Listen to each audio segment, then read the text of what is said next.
Part 1. Minced Meat. Imagine this. You aren't a superstar gladiator. You don't have a fan club, and nobody is betting on your victory. You are Noxii, a condemned criminal thrown into the arena during the lunch break to provide comic relief before the real professionals come out. You've been handed a rusty sword and told to fight for a life you've already forfeited. It's over in seconds. You're face down in the dirt, clutching a wound in your side. The crowd isn't even looking at you anymore. They're buying snacks and chatting. You're fading, staring at the hot, blood-soaked sand, waiting for the end. But the Romans don't just let you slip away. They need to make sure the trash is officially cleared. Then the music changes. The crowd goes quiet. You see a man walking toward you through the haze. He isn't a soldier. He's wearing the robes of a god, and his face is masked. In his hands, he carries an iron mallet the size of a human head. This is the last thing you will ever see. In the Roman arena, death wasn't just a result. It was a carefully choreographed ritual.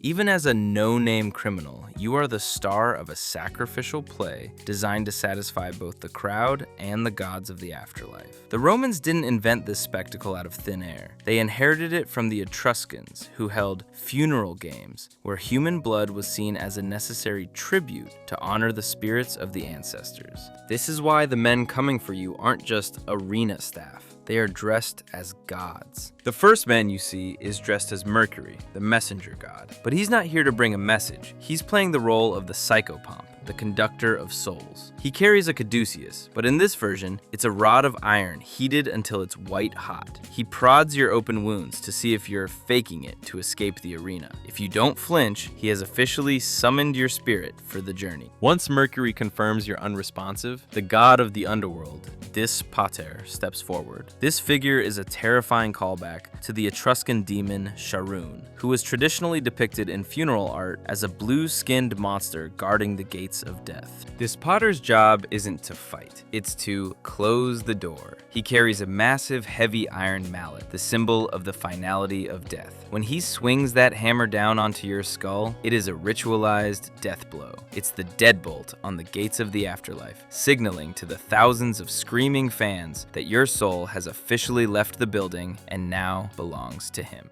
So let's look at what happens to your body when a hammer that weighs about 10 pounds meets your skull with full force. Spoiler, nothing good. The human skull is an engineering marvel. It is shaped like an arch, designed to distribute pressure across its curved surface. But it has a weak point, the temporal bone on the side of your head. This is the thinnest part of the skull. When the 10-pound iron mallet hits you here, it doesn't just break the bone. It delivers what's known as a comminuted depressed fracture. The kinetic energy is so high and so concentrated that the bone not only just snaps, it shatters inward. Shards of your own skull are driven like shrapnel into your temporal lobe, the part of your brain that processes sound and memory. Your last memory is literally being overwritten by the physical intrusion of your own anatomy. Also, your brain isn't a solid block. It's a 3-pound jelly-like organ floating in cerebrospinal fluid. When the hammer hits the left side of your head, the force travels through the skull faster than the brain can move. Your brain slams into the left side of your skull, causing massive bruising, contusion, at the impact site. The shockwave then bounces your brain across to the right side of your skull.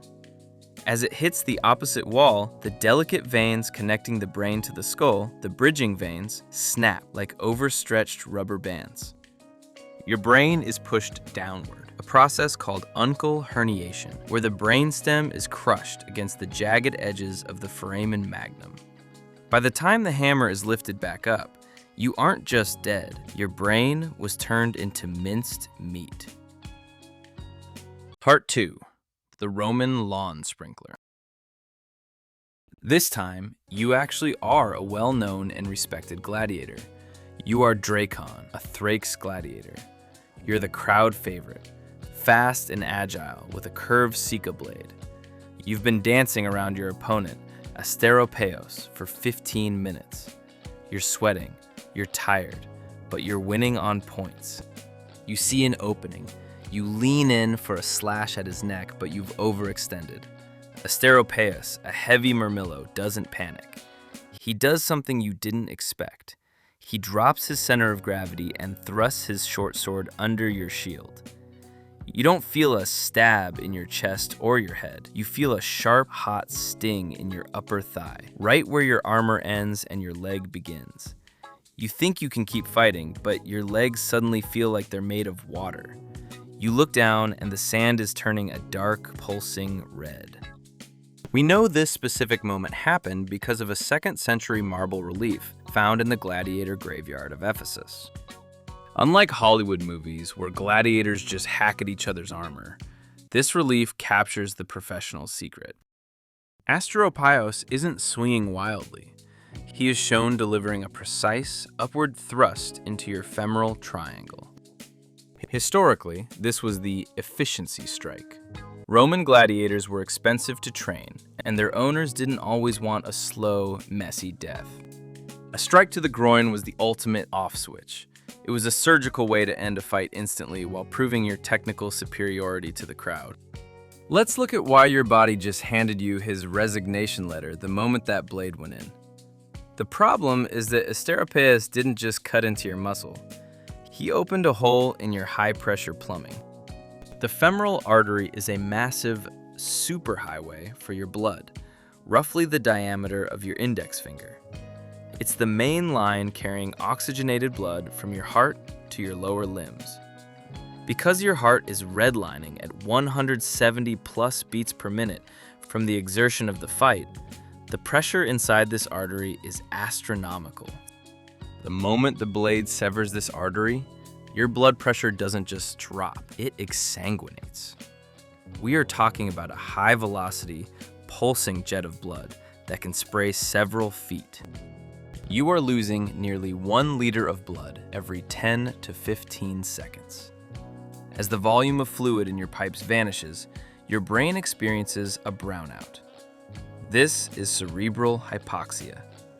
Your blood pressure drops so fast that your heart can no longer fight gravity to get oxygen to your eyes. Your vision starts to pixelate and fade to gray. You start gasping, a process called agonal respiration. Your lungs are working perfectly, but there is no longer enough transport fluid, blood, to carry that oxygen to your cells. You're literally suffocating while taking deep breaths of air. You collapse not because of pain, but because your hydraulic system has hit zero pressure. You are unconscious in 30 seconds and biologically dead in 90. Asteropaios didn't just win the fight.